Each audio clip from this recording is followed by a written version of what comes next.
সম্মানিত ভাইয়েরা, আল্লাহর নবী সাহাবী আব্দুল্লাহ ইবনে আব্বাস রাদিয়াল্লাহু তাআলা আনহু বলেন, দুনিয়ার মানুষ তোমরা শোনো, আমি তোমাদেরকে এই বাক্যটা শোনায়া দিলাম।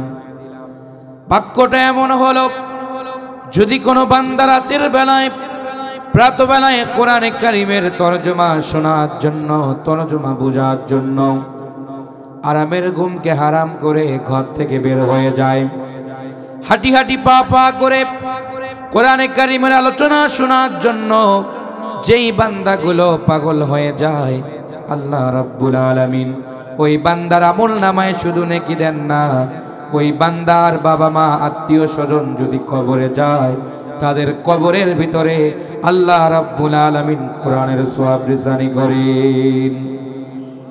শুধু কি তাই? হয়তো আপনি আপনার বাবা চলে গেছে, মা চলে গেছে, প্রিয় ভাইয়েরা, কখনো কবরের স্থানে গিয়ে দোয়া করার সময় পান না। সকালবেলা ঘুম থেকে উঠে আপনি দুনিয়ার কাজে ব্যস্ত হয়ে যান, জোহর বেলায় খাবার খেয়ে ঘুমিয়ে যান, আসরটা কাটে বাজারে, মাগরিবটা কাটে আপনার সন্তানকে সময় দিতে, ঈশার সময় পুনরায় আপনি ঘুমিয়ে যান। একটা বারের জন্য ওই বাড়ির উঠানে, বাড়ির জঙ্গলের নিচে আপনার মা শুয়ে আছেন, আপনার বাবা শুয়ে আছেন, আপনি একটা বারো দোয়া করার সময় পান না।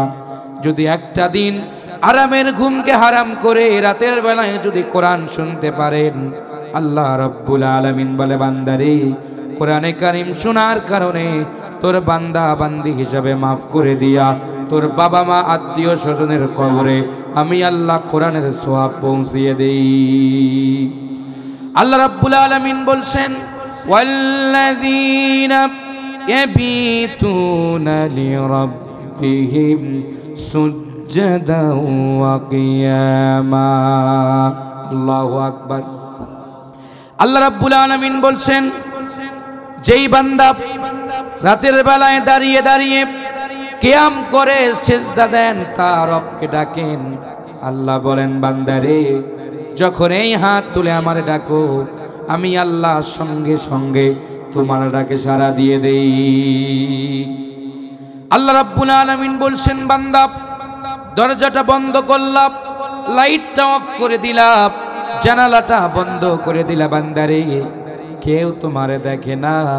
বান্দা যখন যায় নামাজটা বিছায়া, বান্দা তুমি হুহু করে কান্না করে, বান্দারে, তোমার গুনাহের জন্য বারবার তোমার রবের কাছে আর্গুমেন্ট পেশ করো, আমি আল্লাহ তোমার আর্গুমেন্ট শুনে আর দেরি করি না, তোমার ওই নেকিগুলো 10 গুণ বাড়ায়া দিয়া ছোট ছোট গুনাহগুলো চোখের পানির মাধ্যমে আমি আল্লাহ নিধন করে দেই।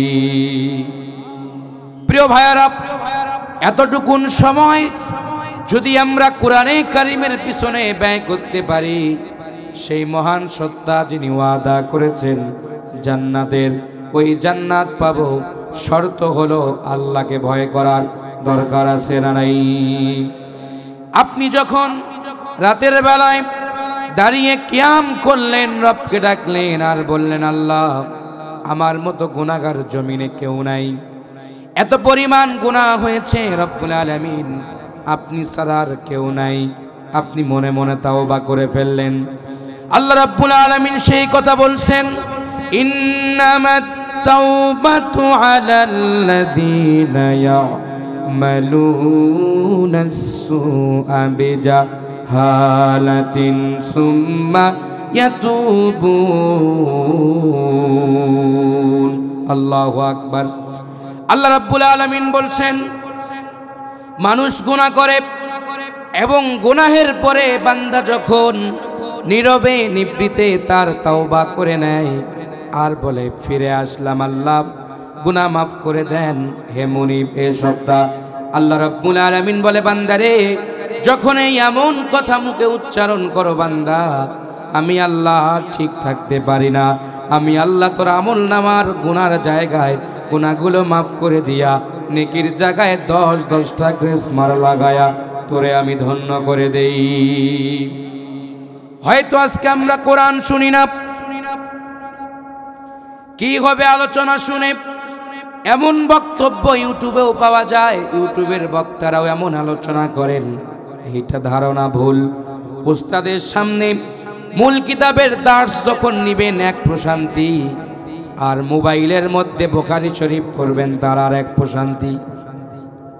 প্রিয় ভাইয়েরা, তাহলে সেই মহান সত্তা বলছেন, বান্দারে আমি আল্লাহ রাব্বুল আলামিন তোমারে জানাই দিলাম, বান্দা গুনাহ করেছো কারো কাছে যাওয়া লাগবে না। ও বান্দা পাপ করেছো কারো কাছে যাওয়া লাগবে না। আমি আল্লাহর কাছে রাতের বেলায় যখন দাঁড়িয়ে যাবা, হু করে কান্না করবা, ও বান্দারে কান্নার কারণে আমি আল্লাহ রাব্বুল আলামিন তোর গুনাহগুলো মাফ করে দিয়া সে কথা আমি কোরআনে তুলে ধরলাম। মান বিল হাসানাতি ফালাহু আশরু আমসালিহা। আল্লাহু আকবার। আল্লাহ বলছেন, বান্দা আমি তোরে হাসানা দিয়া, ও বান্দা একের জায়গায় 10 লাগাই দিব। বান্দারে আল্লাহর নবী সাহাবী ইবনে আব্বাস বললেন এই কথাটি তাফসিরে জালালাইনের মধ্যে আপনারা দেখতে পাবেন। কামিল ক্লাসে পড়ানো হয়, তাফসিরে সফওয়াতুত তাফাসিরে এসেছে, যেই বান্দারা রাতের বেলায় কোরআন শুনে আরামের ঘুমকে হারাম করে, শুধু আল্লাহ তাদেরকে লাভ দেন না, আল্লাহ তাদেরকে নেকি দেন না, আল্লাহ রাব্বুল আলামিন বাদদালা ইউবাদদিলু পরিবর্তন করে দিয়া বান্দার জীবনের সব গুনাহগুলো ওই মাহফিলে জড়ায়া বান্দাকে নিষ্পাপ করে আল্লাহ রাব্বুল আলামিন বাড়িতে পৌঁছিয়ে দেন।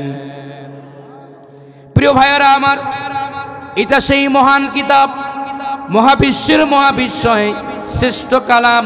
এই কালাম এমন একটি কিতাব, জীবনে অনেক বই পড়েছেন, বিশ্ববিদ্যালয়ে বড় বড় দার্শনিকদের সাহিত্য পড়েছেন, কিন্তু Kazi Nazrul, Rabi Thakur, Lenin, Karl Marx, মাও সেতুং, আব্রাহামের সংবিধান পড়েছেন। কোন সংবিধানে এমন কথা নাই, এমন গীতিকারদের কথা নাই যে এই বইটা পড়লে লাভ হবে, এই বইটা পড়লে সওয়াব হবে, এমন কথা কোথাও আছে নাকি বলেন তো? কোথাও এমন কথা বলা নাই। মহাবিশ্বের মহাবিশ্বয় ১৫০০ বছর আগে কোরআনে কারীম রব্বুল আলামিন নাজিল করেছেন।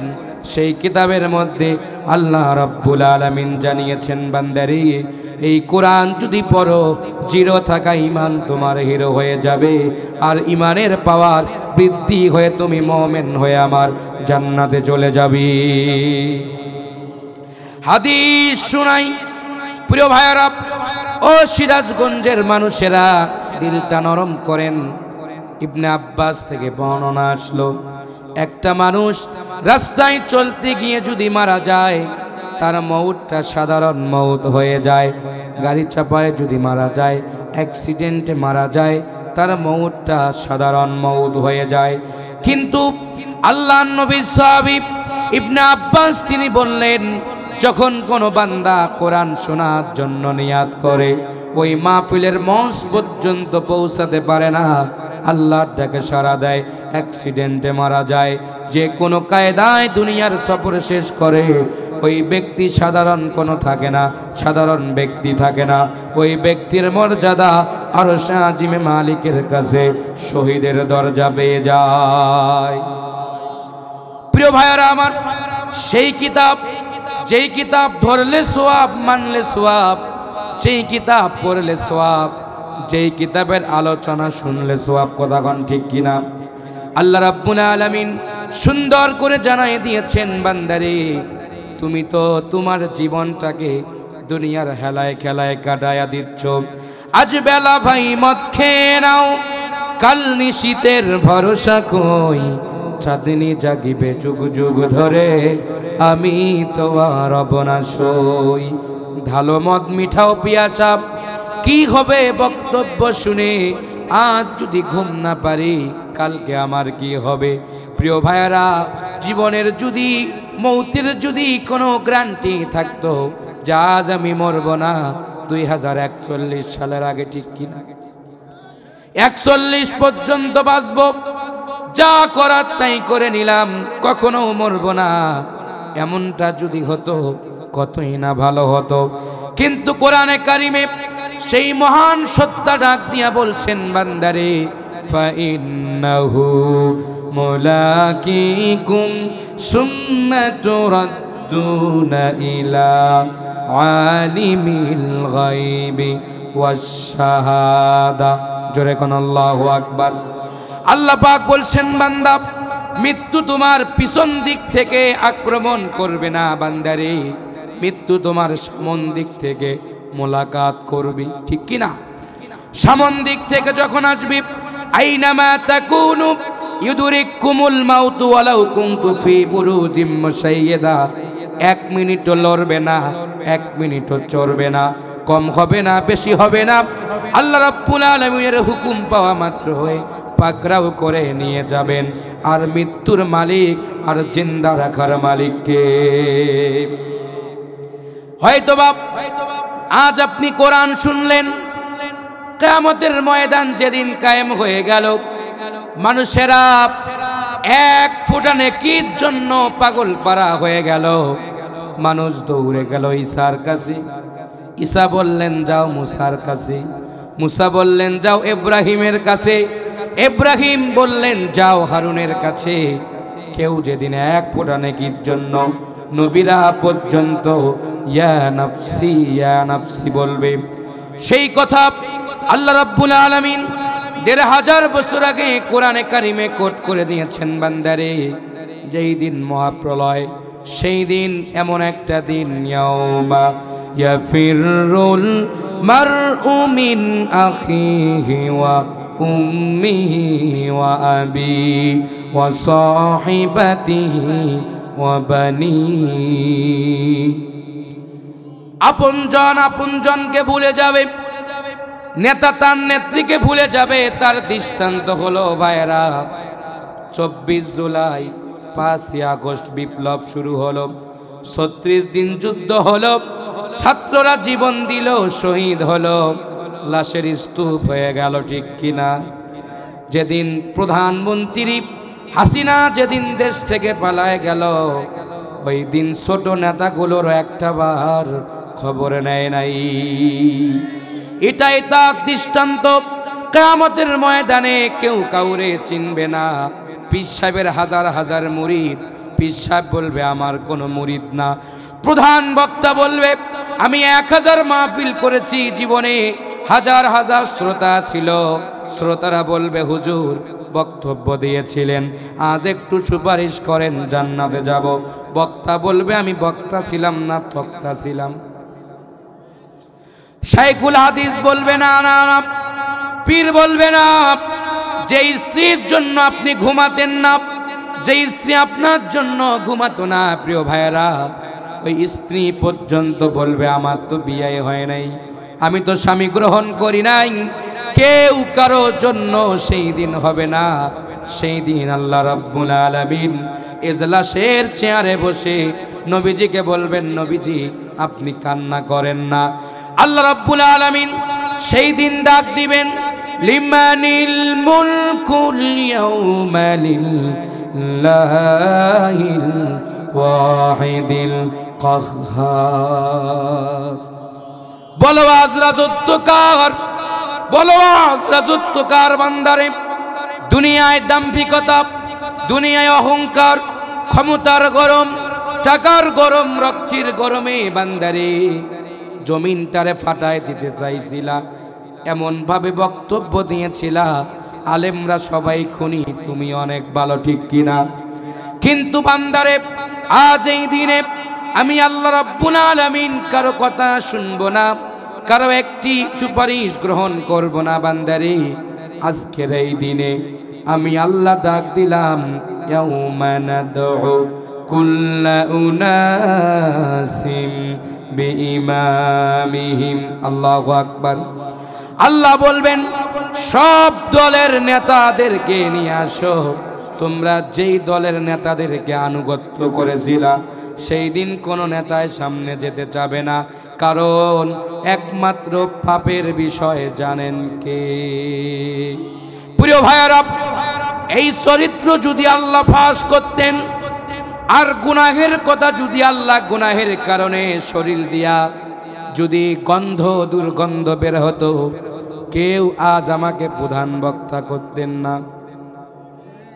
শরীর দিয়া যদি দুর্গন্ধ বের হতো, কেউ সন্তান বাবার সামনে দাঁড়াতো না, বাবা সন্তানের সামনে দাঁড়াতো না। কিন্তু আল্লাহ বলে, বান্দারে গুনাহ করেছো, গুনাহ দুর্গন্ধ দেই নাই। ও বান্দারে, তোরে মোহাব্বত করে বানাইছি, রাতের বেলা দাঁড়িয়ে বান্দা কান্না কর, তোর গুনাহ মাফ করবেন যিনি, আসমানের মালিক তিনি। প্রিয় ভাইয়েরা আমার, তাহলে যেই কথা বলছিলাম, কিয়ামতের ময়দানে কেউ কারো জন্য হবে না, কেউ কারো জন্য এক ফোঁটা সুপারিশ করবে না। প্রিয় ভাইয়েরা, ওই দিন আল্লাহ রাব্বুল আলামিন নবীজিকে ডাক দিবেন, নবীজি আজ আপনি কান্না করবেন আর আমি আল্লাহ আপনার কান্না দেখবো, এটা হতে পারে না। ও দোস্ত, মনের কথাগুলো খুলে খুলে বলো আল্লাহু আকবার। ও দোস্ত, মনের সব কথাগুলো খুলে খুলে বলো, আমি শুনি। ডাক দিয়া বলবেন, রব্বুল আলামিন আমার উম্মত জাহান্নামে যাবে গো, আমি জান্নাতে যাব, এটা হতে পারে না। আল্লাহ রাব্বুল আলামিন বলবেন, নবীজি আপনার সবগুলো আপনার উম্মত না। দুনিয়াতে এমন কিছু লোক ছিল, দাড়ি ছিল, টুপি ছিল, জুব্বা ছিল, আপনার জন্য আল্লাহর জমিনে আল্লাহর দিন কায়েম হোক মন থেকে চায় নাই। আল্লাহর জমিনে আল্লাহর কোরআন দিয়া পাকঘর থেকে পার্লামেন্ট পর্যন্ত চলুক মন থেকে চায় নাই। আজ আপনি তাদের ব্যাপারে সুপারিশ করতে যাবেন না নবীজি। আজ এই বাটপাতদেরকে, এদেরকে দেখা খাইছিল, এরা দেখতে মাগুর মাছের বাচ্চা, আসলে মাগুর মাছ না, সব হলো ব্যাঙের বাচ্চা। এরা টুপি আর দাড়িতে, জুব্বার পাঞ্জাবিতে দেখা যাইতো বড় জান্নাত থেকে পালায় বের হয়েছিল, আসলে এরা আসল না, এরা দেখা যাইছিল হুজুর, এরা হুজুর না, এরা সৌদি আরবের খেজুর। ও নবীজি, আজ কোন সুপারিশ চলবে না, একমাত্র আপনার একটা সুপারিশ গ্রহণ হবে, ওই বান্দাদের যারা রাতের বেলায় দাঁড়িয়ে দাঁড়িয়ে বসে শুয়ে আপনার কোরআন, আপনার উপর নাজিলকৃত কোরআন শুনেছিল। আজকে কোরআন যদি সাক্ষী দেয়, ওই বান্দাদেরকে মাফ করে জান্নাতে নিয়ে যাবেন।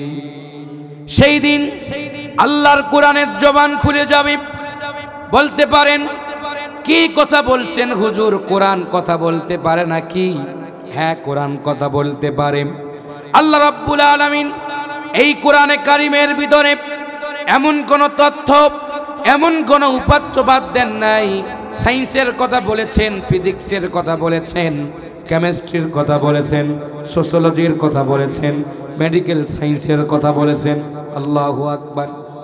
আল্লাহ সৌরজগতের গ্যালাক্সি, ব্ল্যাক হোল, তারকা, এমন কোন নক্ষত্রের কথা আল্লাহ বাদ দেন নাই।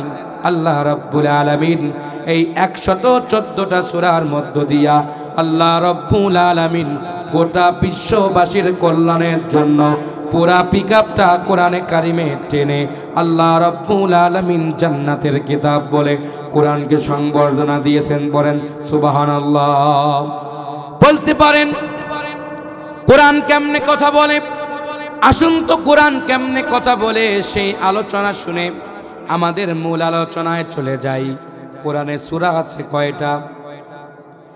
114টা সূরা। এই 114টা সূরার মধ্যে একটা স্টেপ আছে মাক্কি সূরা, যা মক্কায় অবতীর্ণ, আর আছে মাদানী, যা মদিনায় নসরের হিজরতের পরে হয়েছে। দুইটা স্টেপে আল্লাহ রাব্বুল আলামিন মাক্কি এবং মাদানী সূরার মধ্য দিয়া এমন কোন তত্ত্ব গোপন রাখেন নাই। যারা কোরআনের তাফসীর বোঝেন উলামায়ে কেরাম আছেন, আমার আল্লাহ বলছেন মা ফাররাতনা ফিল কিতাবি মিন শাই, এমন কোন তথ্য উপাত্ত বাদ দেই নাই। মাসালুহুম কামাসালিল লাযী ইসতাওকাদা নারা, ও বান্দারে মৌমাছির উদাহরণ, পিপিলিকার উদাহরণ, ঘোড়ার উদাহরণ, গাধার উদাহরণ, মধুর উদাহরণ, এমন কোন উদাহরণ বাদ দেই নাই বান্দারে। উদাহরণ দিয়া দিয়া আল্লাহর কোরআন তোমাদের জন্য নাজিল করেছি। চিৎকার দিয়ে কোন সুবহানাল্লাহ। প্রিয় ভাইয়ারা আমার, এই কোরআন শুধু হেফজখানায় পড়ে থাকলে চলবে না, এই কোরআন শুধু মাদ্রাসার মোতামিম পড়লেই চলবে না। এই কোরআন বাবা মা মারা গেছে 10 দিন 40 দিনের জন্য কোরআনের জন্য হাফেজ নিয়ে যায় ভাড়া করে, এইটার জন্য কোরআন নাম।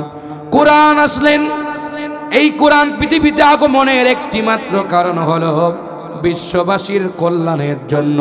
কেমনে কল্যাণ আসবে শোনার দরকার আছে না নাই? শুনতে চান? এমন কোন তথ্য, এমন কোন উপাত্ত আল্লাহ বাদ দেন নাই, কিন্তু বাংলাদেশের হুজুররা, কিছু হুজুর মনে করে এই কিতাব খালি দাওয়াত খাওয়া। ভাইরা, এই কিতাব দাওয়াত খাওয়ার জন্য নয়, বরং এই কিতাব দাওয়াত দেওয়ার জন্য পৃথিবীতে এসেছে। এখন আপনি আজীবন যদি আল্লাহর রাস্তায় খালি দাওয়াতেই খান, আপনার কোনো বাধা আসবে না, বিপত্তি আসবে না, হামলা হবে না, মামলা হবে না। যখনই বলবেন জমিন যার, আইন চলবে তার, সৃষ্টি যার, আইন চলবে তার, হাতে হ্যান্ডকাপ, পায়ে ডান্ডা বেরি, দেরি হবে না। আজ যদি কন কি হয় হোক, যেভাবে গোলেমালে যাক দিন, এভাবে চলুক আর কিছুদিন, বাস আল্লাহ খুশি, শয়তানও যাতে বেজান না হয়, এই দুনিয়াতে কোনো শত্রুই আপনার থাকবে না। প্রিয় ভাইরা, তাহলে এই কোরআন সেই দিন জীবন্ত হবে। কোরআন কথা বলবেন। কোরআন কি বলবেন? কোরআন কথা বলবেন। এটা কি আপনাদের বিশ্বাস হয়? কোরআন কথা বলবেন কেমনে? দেখুন, সেই দিন আল্লাহ রাব্বুল আলামিন তার নবীজিকে বলবেন, নবীজি আজকে কি আপনার কোনো অভিযোগ আছে? আল্লাহর নবী সেই দিন বলবেন, অবশ্যই আছে। ইয়া কওমি ইত্তাখাযু হাযাল কুরআনা মাহজুরা, আমি আজকে মামলা দায়ের করব তাদের নামে, আমি তাদের নামে মামলা দায়ের করব। তারা কারা? যে লোকগুলো কোরআনের মাহফিল হচ্ছিল, তারা বিস্কুটের ফ্যাক্টরিতে বসে, চায়ের দোকানে বসে চায়ের আড্ডা থেকে বিরত রাখতে পারে নাই নিজেকে, তাদের ব্যাপারে আমি মামলা করতে সাথ দিব না, মামলা করব নবীজি। আমি তাহলে তাদের ব্যাপারে কোনো কথা বলছি না, আপনি মামলা করেন। যারা কোর্টে হাজরা দিয়েছেন, আমি তো দিয়েছি, যারা মজলুম তারা বুঝবেন কোর্টে যাওয়ার একটা আলাদা প্রশান্তি। এই দেশে সব থেকে নির্যাতিত, নিপীড়িত, নিষ্পেষিত, লাঞ্ছিত, ক্রস ফায়ারে নির্যাতিত একটি মাত্র দল, সেটা বাংলাদেশ জামাত ইসলাম।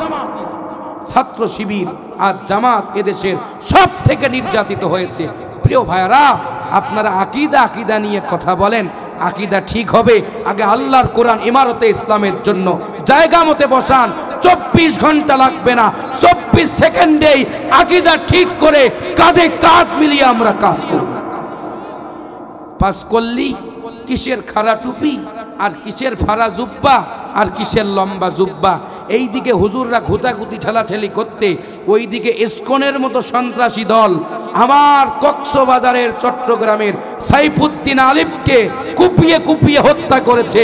কেউ প্রতিবাদ করার সাহস পর্যন্ত এখনো পায় না। আমি বুঝি না কিসের আলিয়া, কিসের কওমি। আলিয়ার যদি একটা আল্লাহ থাকতো, আর কওমি মাদ্রাসার যদি একটা আল্লাহ থাকতো, তাহলে না মারামারি করে মজা পাওয়া যাইত। আল্লাহ তো একটা, আমাদের আল্লাহ একটা, কাবা একটা। আল ইখতিলাফু উলামাউ রাহমাতা, উলামাদের জন্য ইখতিলাফ রহমত। ইখতিলাফ যুগে যুগে 4 জন বড় বড় ইমাম ছিল, তাদেরও ইখতিলাফ ছিল না হুজুর? ইখতিলাফ থাকবে, এটাই ইসলামের সৌন্দর্য। তবে ইখতিলাফের নামে ইত্তেহাদ, মারামারি করা যাবে না। আসেন, আর দলাদলি করি না, কাঁধে কাঁধ মিলাই, হাতে হাত রাখি, বুকে বুক রাখি, ভেদাভেদ ভুলে গিয়ে ঐক্যের প্রাচীরে দাঁড়িয়ে যাই। কান্নাহুম বুনিয়ানুম মারসুস, সীসাডালা প্রাচীরের মতো দাঁড়িয়ে যাই। আমরা যদি দাঁড়াই, বাতিল শক্তি আর চোখ রাঙাতে পারবে না।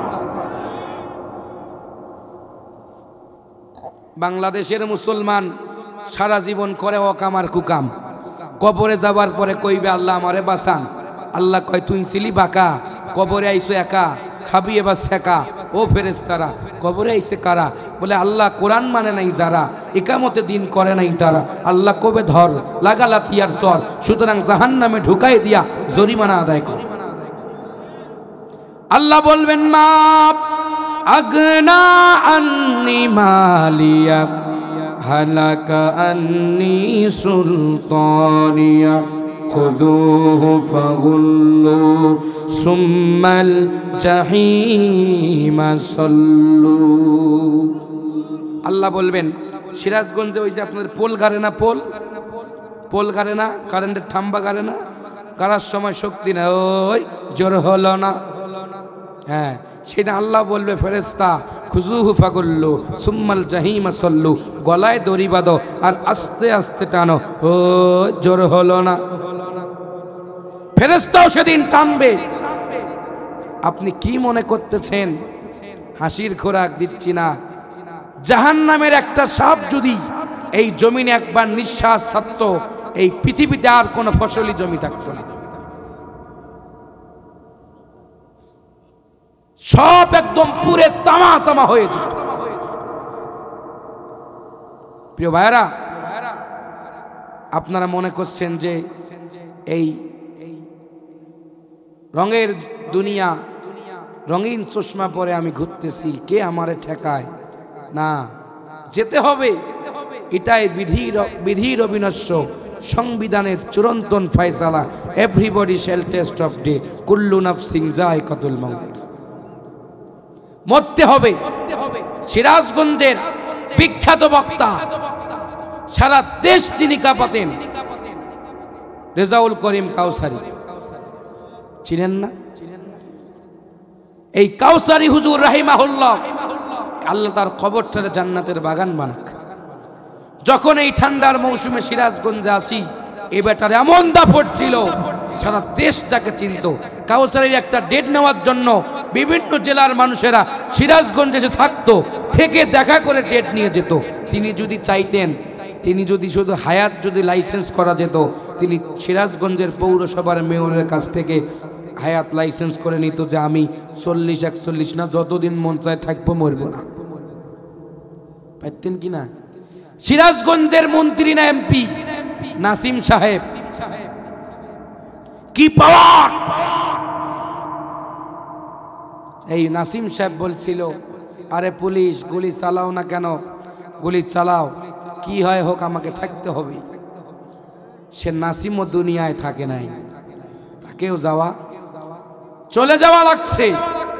যদি তাই হতো, পুলিশকে খবর দিত, 6 সেনার প্রধানকে ডাকতো, বিজিবি গোয়েন্দা সংস্থাকে খবর দিত, ডিবি হারুনকে জানাই দিত কোন দিক থেকে আজরাইল আসে, ক্রস ফায়ার দাও, আমি জীবনে মরতে চাই না। পারতেন কি না?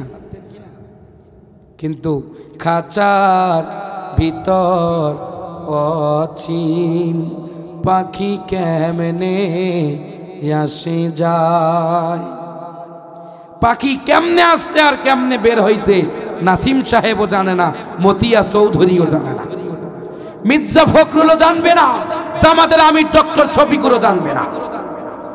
কখন আসবে আর প্রাণ পাখি কখন উড়াল দেবে। শেষ ক্ষণিকের দুনিয়ার সফর শেষ, এ জীবন ক্ষণস্থায়ী, চিরস্থায়ী জীবন শুরু কবরে। সেই দিন দেখতে পারবেন আল্লাহর কোরআন কেমনে কবরে কথা বলে। সেই দিন দেখতে পারবেন হাসরের ময়দানে শরীর যখন মাথার মজকগুলো ভাতের মারের মতো ফুটতে থাকবে, নারী বুড়িগুলো পিছন দিক থেকে বের হবে, সেই দিন বুঝবেন আল্লাহর কোরআন কেমনে কথা বলে। কপাল পোড়া মুসলমান। আল্লাহর কোরআনের বাগান, সেখানে মানুষ ঢোকে না, মানুষ গানের বাড়িতে ঢোকে। আফসোস প্রিয় ভাইয়ারা আমার। তাহলে এ কোরআন কথা বলতে পারে, বিশ্বাস হয়? সম্মানিত ভাইয়ারা, কোরআন কেমনে কথা বলবেন? কিয়ামতের ময়দানে আল্লাহর নবীজি সেই দিন ওই মানুষদের ব্যাপারে আল্লাহর কাছে মামলা করবেন, যারা কোরআন শোনে নাই তাদের ব্যাপারে মামলা করার পরে কোরআনে কারীম সেই দিন কঠোরতা অবলম্বন করে বলবেন, নবীজি আমি তাদের ব্যাপারে সুপারিশ দিতে চাই যারা আমারে রাতের বেলা দাঁড়িয়ে দাঁড়িয়ে কান দিয়া শ্রবণ করেছে। ও নবীজি আজকে তাদের ব্যাপারে আমি সুপারিশ দিয়া ওই বান্দাদেরকে জান্নাতে আমি কোরআন পৌঁছিয়ে দিতে চাই। প্রিয় ভাইয়ারা আমার, কোরআন কেমনে কথা বলে একটু কোরআনকেই প্রশ্ন করি। আমাকে যদি প্রশ্ন করেন হুজুর আপনার বাড়ি কোথায়, আমি বলবো আমার বাড়ি রংপুরে। বাবার নাম কি? কোনো একটা নাম বলে দিব। আমার নাম সকলেই জানেন, মায়ের নামটা কি? কোনো একটা নাম বলে দিব। আপনার থানা কি, জেলা কি? হয়তো সদর নয়তো গ্রামে কোনো একটা থানার কথা বলবো, ঠিক কিনা? আপনার দাদার নাম কি? এইবার শেষ। তার দাদার নাম কি? তার দাদার নাম কি? হুজুর বলেন। বলতে পারবো না, কেউ পারবে না। সম্ভব হলে 10 জন দাদার নামের পরে আর কেউ বলতে পারবে না। কিন্তু 1500 বছর আগে এই মহাবিশ্বের মহাবিশ্বয় কোরআনে কারীম আল্লাহ নাজিল করেছেন, বান্দারে তোমরা যদি আমার কোরআনকে কোনো বিষয়ে জিজ্ঞাসা করো, আজ না এ কোরআন এ কালের না, এ কোরআন সে কালের না। এই এমন একটি কিতাব কোনোদিন পুরাণ হবে না, বুড়া হবে না, পরিবর্তন হবে না, পরিবর্ধন হবে না, সংযোজন হবে না, সংকোচন হবে না। এমন একটি কিতাব আমি আল্লাহ আনলিমিটেড করে বান্দা তোমার জন্য দিয়েছি রে। ও বান্দা তুমি প্রশ্ন করলেই তোমার উত্তর আমার কোরআন দিয়ে দিবি। তাহলে কোরআন রে প্রশ্ন করি, যেটুকু মাদ্রাসার মাহফিল, কোরআন আমার সন্তানকে আমি হাফেজ বানালাম, কেন আমার সন্তানকে হাফেজ বানাতে হবে, আলেম বানাতে হবে? কোরআন তোমার কাছে কি দলিল আছে নাকি? কোরআনে কারীম সেই কথাটি সুন্দর করে জানায় দেন, ইন্নামা ইয়াখশাল্লাহা মিন ইবাদিহিল উলামা। আল্লাহু আকবার। কোরআনে কারীমে বলছেন সব থেকে বেশি আল্লাহকে ভয় করে তারা আলেম ওলামা, যারা মাদ্রাসায় যারা পড়ে, মাদ্রাসা থেকে ফারেক হয়ে যায়, হওয়ার পরে আলেম হয় কি হয় না? আলেম হয়। আলেমরা আল্লাহকে ভয় করেন। এবং আল্লাহর নবীজি হাদিসে পাকের ভিতরে বলছেন, ইন্নাল উলামা ওয়ারাসাতুল আম্বিয়া। আমি থাকবো না, সাহাবী থাকবে না, কিন্তু আমার উত্তরসূরি কিয়ামত পর্যন্ত জমিনে থাকবে, নেতৃত্ব দিবে। তারা অন্য কেউ না, তারা হচ্ছে জাতির শ্রেষ্ঠ সন্তান, উলামায়ে কেরাম। আল্লাহু আকবার। কোরআন দলিল, হাদিস দলিল। এইবার কোরআনের প্রশ্ন করি, বলো কোরআন আমার সন্তান হাফেজ হলো, আমার বাড়ি সিরাজগঞ্জে, আমার বাড়ি হচ্ছে, আমার বাড়ি কালিয়া, আমার বাড়ি উল্লাপাড়ায়। কোরআন তোমার বাড়ি কোথায়? ও কোরআন বলে দাও তোমার বাড়িটা কোথায়? কোরআন ডাক দিয়া বলে, জাতির লোকেরা আমার বাড়ি যেথায়, আরশে আজিম লাউহে মাহফুজ সেথায়। চিৎকার দিয়ে গণ আল্লাহু আকবার। কোরআনে কারীম রে প্রশ্ন করুন, শুনলাম কোরআন তুমি নাকি কথা বলতে পারো, সব কথার উত্তর দিতে পারো। কোরআন ডাক দিয়া বলবে, হ্যাঁ পারি। দৌড়ে যাও সূরা বুরুজের ভিতরে। কোরআনে কারীম বলছেন, বাল হুয়া কুরআনুম মাজিদুন ফি লাউহিম মাহফুজ। আল্লাহু আকবার। আল্লাহ বলছেন আমার বাড়ি কোথায়? সিরাজগঞ্জ জেলায় নয়, আমার বাড়ি ইনায়েতপুরে নয় বান্দারে, আমার বাড়ি টাঙ্গাইল ময়মনসিংহে নয়, আমার বাড়ি সেইখানে। বাল হুয়া কুরআনুম মাজিদ, আমি কোরআন সেখান থেকে এসেছি। ফি লাউহিম মাহফুজ, লাউহে মাহফুজে আমার বাড়ি। সুবহানাল্লাহ। কাল সকালে বলেন বাড়ি আমার লাউহে মাহফুজে। বুঝলাম বাড়ি লাউহে মাহফুজে। উত্তর তুমি দিয়ে দিলা বান্দা। এইবার বলো, আমারে প্রশ্ন করো বান্দারি, আর কি আমার ব্যাপারে জানতে চাও? জানলাম তোমার বাড়ি কোথায়। ও কোরআন কোন দিন তোমার জন্ম হয়েছে জানার দরকার আছে না নাই? কোরআন সে কথা উত্তর দিয়া বলছেন, আমার জন্ম এমন একটা দিনে পৃথিবীতে হয়েছে যেই দিনটা সাধারণ কোনো দিন ছিল না, যেই দিনটা মহান রবের কাছে অনেক দামি এবং গুরুত্বপূর্ণ ছিল। কোরআন ডাক দিয়া বলছেন, মানুষ শোনো, আমার জন্ম হলো শাহরু রমাদানাল্লাযী উনজিলা ফীহিল কোরআন। আল্লাহু আকবার। শাহরু রমাদানাল্লাযী, আমি কোরআন রমজান মাসে অবতীর্ণ হয়েছি। বান্দারে, আর কি কিছু জানতে চাও নাকি? বলে, হ্যাঁ কোরআন বলো, রমজানে নাজিল হয়েছ। ওই দিনটা কি বার? কোন দিন? শনিবার না রবিবার? সোমবার না বৃহস্পতিবার? কোন দিন কোরআন তুমি নাজিল হয়েছ রে? কোরআন ডাক দিয়া বলে, ও বান্দা, আল্লাহর মাহবুব বান্দারে, কোরআন আমি সেই দিনে এসেছি রমজানে। রাতটা ছিল ইন্না আনজালনাহু ফি লাইলাতিল কদরি ওয়া মা আদরাকা মা লাইলাতুল কদর। আল্লাহু আকবার। কোরআন বলছেন, আমি নিশ্চয়ই কোরআন আমি নাজিল হয়েছি। যারা গ্রামার জানেন, ইন্না শব্দটা হরফে মুসাব্বা বিল ফেল, 6টা অর্থের ফায় দিচ্ছে। ইন্না, আন্না, কান্না, লাইতা, লাকিন্না, লা আল্লাহ। গ্রামার যারা জানেন তারা একমাত্র আজকের তাফসীর কিছুটা হলেও বুঝবেন, তবে তাফসীর করার যোগ্যতা আমি রাখি না। প্রিয় ভাইয়েরা, বোঝানোর জন্য বলছি, ইন্না ব্যবহার দিয়া মুফাসসিরিনে ইকরাম 8টা তাফসীরের কিতাবে আছে। কামিলে আমরা পড়েছিলাম তাফসীরে কাশাফ, তাফসীরে বায়াজাবি, তাফসীরে আশরাফের ভিতরে তাফহিমুল কোরআন, জিলালিল কোরআন, মারিফুল কোরআন সহ বড় বড় গ্রন্থে মুফাসসিরিনে ইকরাম একমত হয়েছেন। ইন্না দ্বারা নিশ্চয়ই সুস্পষ্ট করে বোঝানো হয়েছে, যাতে করে বান্দারা আর কোনো এর ব্যাপারে সন্দেহ পোষণ করতে না পারে। জোরে কোন সুবহানাল্লাহ। কোরআন বলছেন, আমি কোরআন নাজিল হয়েছি রমজানে। রাতটা ছিল কদরে, রাত্রিতে। বুঝলাম কোরআন আমরা তোমারে মানি, আমার সন্তানটারে আমি হাফেজ বানাইছি। কোন দিন হাফেজ হলো, কোন তারিখে হাফেজ হলো আমি লিখে রাখছি। সুন্দর করে বছর যাবে আমি গণনা করব, আমার হাফেজ হওয়ার 10 বছর হলো, ঠিক কিনা? কিন্তু কোরআন তোমাকে যে আমি আজীবন বুকে ধারণ করব, কোরআন রে, তোমার যদি পরিচয় না জানি তাহলে কেমনে ধারণ করব? বলো বলো কোরআন, তুমি কোন সময়ে দুনিয়াতে এসেছো? বুঝেছি রমজান মাস দিনটা ছিল, রমজান মাস রাতটা ছিল লাইলাতুল কদর, কিন্তু কোন সময়, কত ঘন্টা, কত মিনিটে এসেছো?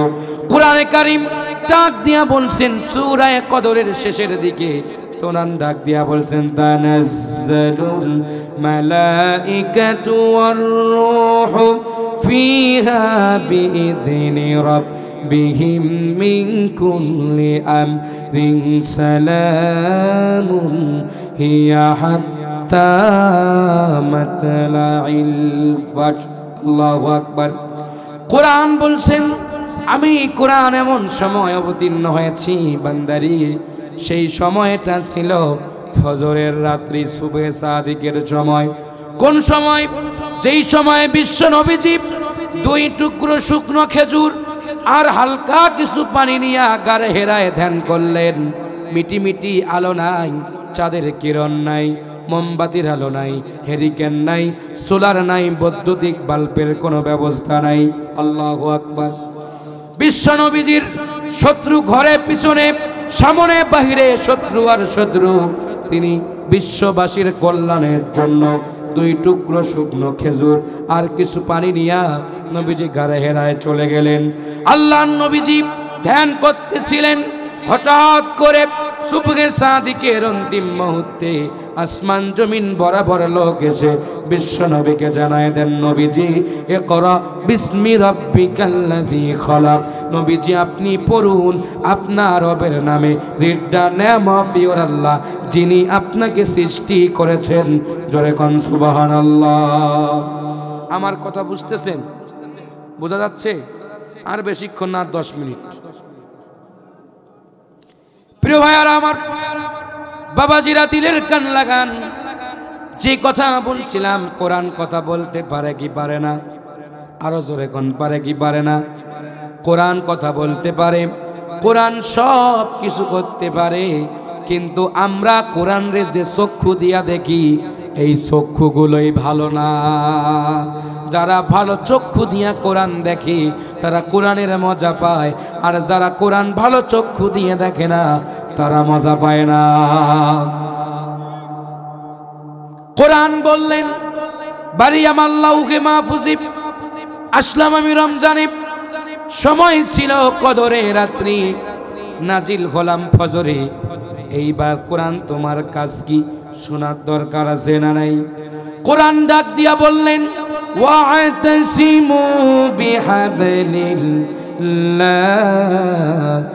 জামিআ, আমি এসেছি সব দল মত নির্বিশেষে, জুব্বাওয়ালা, পাগড়িওয়ালা, টুপিওয়ালা, দাড়িওয়ালা, দাড়ি ছাড়া, পাঞ্জাবি ছাড়া সবাইকে আল্লাহর জমিনে আল্লাহর দিন কায়েমের জন্য একত্রিত করতে, বিহাবলিল্লাহি জামিয়া, আল্লাহ রশিকে আঁকড়ায় ধরার জন্য আমি কোরআন দুনিয়াতে এসেছি। এইবার বুঝছেন?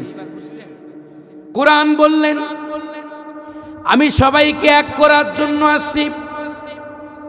মসজিদে যখন গেলাম আল্লাহু আকবার বলে নামাজে দাঁড়ালাম, আমার কওমি মাদ্রাসার ভাইয়েরাও সূরা ফাতিহার পরে অন্য সূরা মিলায়, আলিয়ার ভাইয়েরাও সূরা ফাতিহার পরে অন্য সূরা মিলায়। আমি কেন বলছি? আমি বৈষম্য দূর করতে চাই, আমি আর বিরোধ দেখতে চাই না। আমার ভাইদেরকে আমি আমার বুকে জায়গা দিতে চাই, কারণ এতদিন যত বিরোধিতা হয়েছে কোনো লাভ হয়নি, বরং ক্ষতি হয়েছে। লা সালাতা লিমান লাম ইয়াকরা বিফাতিহাতিল কিতাব, সূরা ফাতিহা ছাড়া নামাজ হবে নাকি? সবাই নামাজে ফাতিহা পড়ি, সব দলের ভাইয়েরা পড়ি, কিন্তু এত গোতাগতি কেন? আসেন যদি এক হয়ে যাই, বিহাবলিল্লাহি জামিয়া, আল্লাহর জন্য যদি আল্লাহ রশিকে আঁকড়ায় ধরতে পারি। এই দেশে 10 লক্ষ মসজিদ আছে, 10 লক্ষ ইমাম আছে, 10 লক্ষ মুয়াজ্জিন আছে। এই হুজুররা যদি রাজপথে আল্লাহু আকবার বলে বের হয়ে যায়, এই মুষ্টিময় ব্যাঙের বাচ্চাগুলো কোথায় পালাবে? 24 মিনিটেও টর্চ লাইট দিয়ে খুঁজে পাওয়া যাবে না।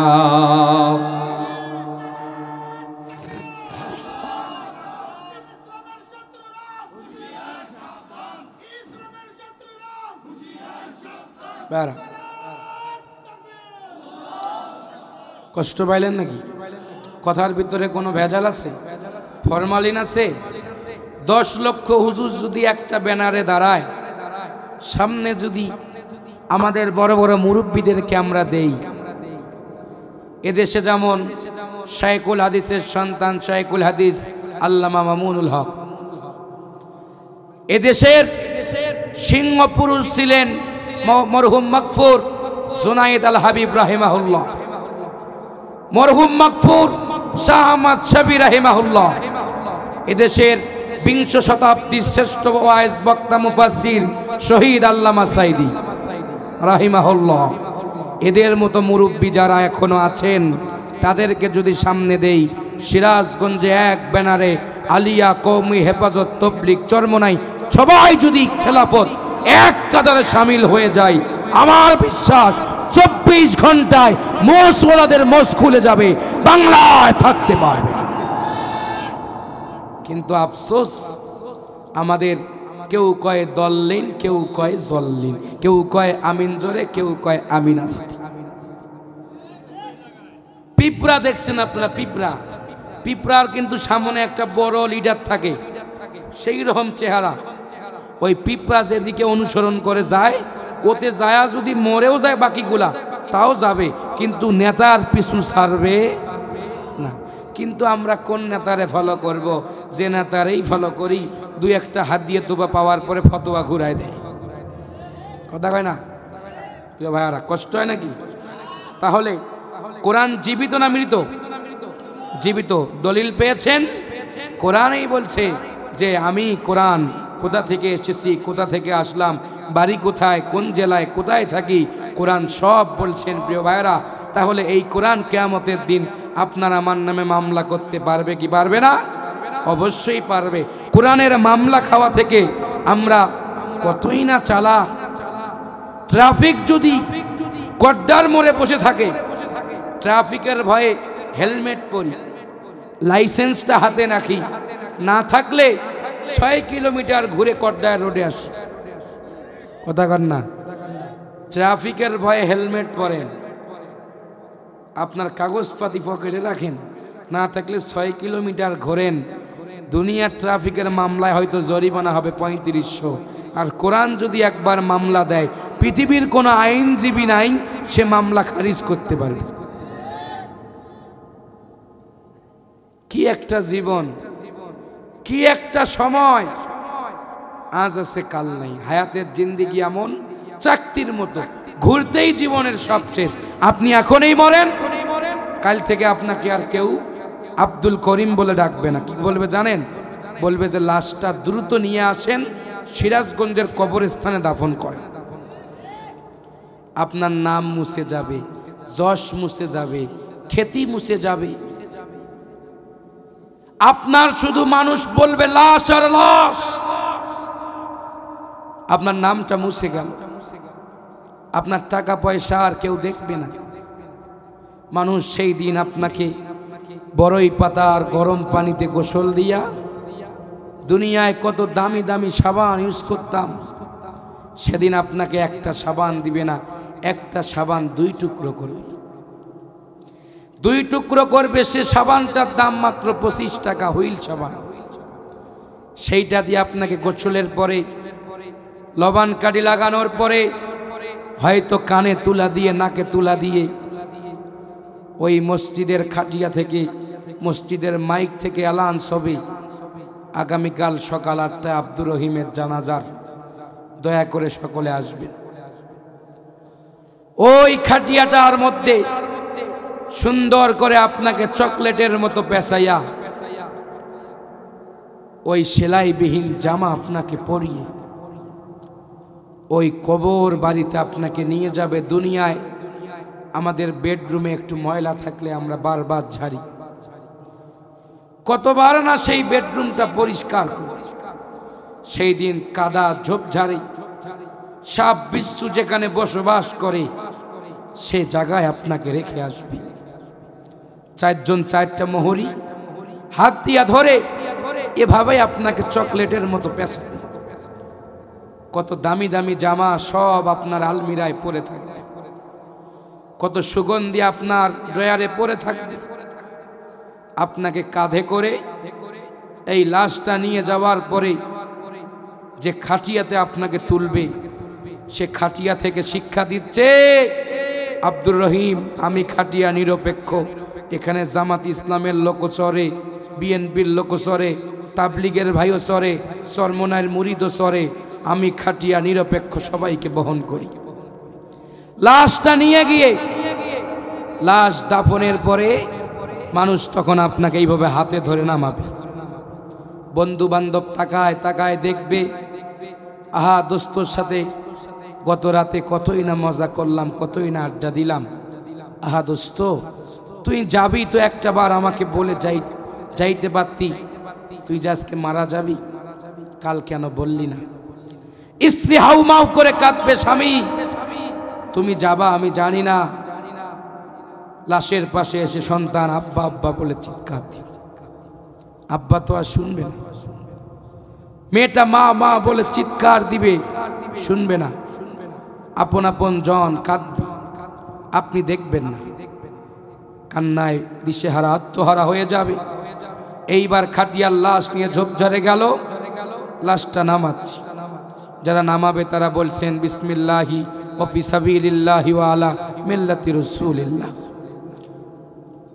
রসুলের সামনে আপনাকে শপথ করে, ওইখানেও কোনো দামি খাট নাই। কতই না আমাদের স্বপ্ন, কত দামি দামি খাট, বক্স খাট না হলে ঘুম আসে, নরম বালিশ না হলে মাথায় ব্যথা লাগে, কতই না আয়োজন, সব ব্যর্থ। আল্লাহকুমুত তাকাসুর হাত্তা যুরতুমুল মাকাবির, মুখ পর্যন্ত মাটি চলে গেল, শেষ, দুনিয়ার সব আয়োজন শেষ। এখন আপনি কবরের যাত্রা আপনার হিসাব শুরু। এইবার একটা চাটাই দিবে 200 টাকা দামে, আর কিছু ঝোপঝাড় থেকে কাটা বাঁশ, কাঁচা বাঁশগুলো বিছাই দিল। মনটা নরম করেন, বাস্তব চিত্র তুলে ধরছি। লাশটা শোয়ানোর পরে, মাটি দিবার পরে খেজুরের গাছের একটা ডাল গেড়ে দিল। ওই যে আপনজন, ওই যে বন্ধু, ওই যে স্ত্রী, ওই যে বউ, ছেলে মেয়ে, পরিবারের লোকজন ফিরে আসলো। ওই যে আপনি পড়ে আছেন, কেউ আর আপনাকে দেখতে যাবে না, কেউ আপনাকে দেখতে যাবে না। ইন্নাল ইনসানা লিরাব্বিহি লাকানুত, মানুষ বড় অকৃতজ্ঞ, নিমক হারাম। আমার কথা না, আল্লাহর কথা। মানুষ বড় অকৃতজ্ঞ, নিমক হারাম। যার জন্য আজকে আপনি তাফসিরে আসলেন না। বন্ধু ডাকছে, দোস্ত আয় না, তোর সঙ্গে একটু সময় দেই, ফেসবুক চালাই, ফ্রি ফায়ার খেলি। বক্তার ওয়াজ তো কানে আসতেছে। যুবক, যুবক, তোমাকেও তো যেতে হবে, আমাকেও তো যেতে হবে। কেউ হাত থেকে বাঁচবে না, মৃত্যুর হাত থেকে। এই জীবন শেষ, লাশ দাফন সবাই ভুলে গেল। আবার একই কায়দায় নতুন বন্ধু গ্রহণ করলো, স্ত্রী চলে গিয়ে নতুন স্বামী গ্রহণ করলো। কথা বলেন। আর স্ত্রী গেলে ওই স্বামী 1-2 মাস শোক সহ্যের পরে আবার পুনর একটা স্ত্রী নিয়ে আসলো, আবার ঘর সংসার শুরু হলো। কিন্তু আপনার কবরে ফেরেশতা গিয়া বলবে, বেটা জলদি তেরা বল, রব তেরা কোন হয়, তোমার রবকে যদি বলতে না পারেন, 1 লাথিতে কলিজার বোতাম খুলে ফেল। 60 বছরের জিন্দেগি, 10 বছর কৈশোর শৈশব, 24 বছরে ফুল যৌবন, 65 বছরে হারবাল কোম্পানির মুরিদ, 70 হতে না হতেই শেষ, আউট অফ কবরস্থান। এই যে একটা সময়, হালকা একটা সময় পাওয়ার পরে আমরা নিজেদেরকে নবাব যোদ্ধা নসরুল্লাহ ভাবি। মহাবীর আলেকজান্ডার তিনি দুনিয়া থেকে চলে যাবার পরে তার সিপাহীকে বলছেন, দেখো আমার ইন্তেকালের পরে আমার লাশটা কবরে নিবার আগে সব ঢাকবা, কিন্তু হাত দুটো বাইরে রাখবা। কেন রাখবা? আমি জনগণকে বোঝাতে চাই, আমি কোটিপতি হয়ে, শিল্পপতি হয়ে লাভ কি? সেলাইবিহীন জামা আর খালি হাতে আমি বিদায় নিলাম। প্রিয় ভাই, আমি আপনাদেরকে বলতে চাই, সিরাজগঞ্জের মানুষেরা, এখনো সময় আছে। আপনি আজকে রাত বাঁচবেন কিনা এ গ্যারান্টি নেই, তবে মাহফিল থেকে যদি আপনি ওয়াদা করে উঠে যান যে আজ আমি ওয়াদা করলাম, আজ আমি নিয়াত করলাম, কাল থেকে আর ফজর ছাড়ব না, কাল থেকে আমি জোহর কাজা করব না, কাল থেকে আসর বাদ দিব না, মাগরিব ছাড়ব না, এশা পড়া ছাড়া ঘুমাবো না, আপনি সফল, বক্তাও সফল। এদেশের মাহফিল রাত 3টা পর্যন্ত হোক, মুসল্লিরা সবাই চায়। আমি গত রাত, তার আগের রাতে মাহফিল করেছি জামালপুরের সানন্দা বাড়িতে। আমাকে উঠাইলো প্রায় 11, সাড়ে 11টার দিকে।